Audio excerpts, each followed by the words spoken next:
We've all been there. You're running a long task in the browser. Maybe it's a render, a data upload, or in my case, training an ML model on Google Colab. You step away for lunch, and when you come back, the website says session expired because it didn't detect any movement. Today, I'm going to show you a universal JavaScript trick to keep any browser session alive indefinitely. Step 1. Open the console.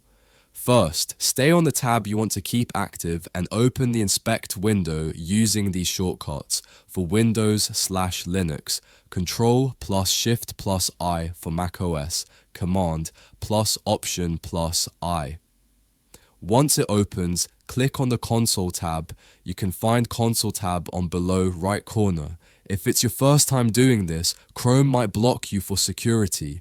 Just type allow pasting and hit enter to unlock it.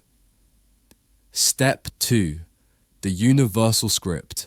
Now, instead of clicking a specific button, which changes from site to site, we're going to use this universal script.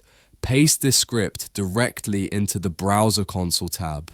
I've also provided this exact code in the description below for you to copy easily. Once you paste it, just hit enter.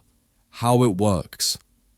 This script simulates a tiny scroll, just 1 pixel up and down, every 60 seconds. It's completely invisible to you, but it tells the browser, hey, the user is still active. This prevents those annoying timeouts without clicking anything that might interrupt your work. Just leave that tab and the console window open and you're free to go. If this tip saves you time, make sure to hit that like button and subscribe to Aurotech for more hacks like this. Check the description for the code. Have a good day.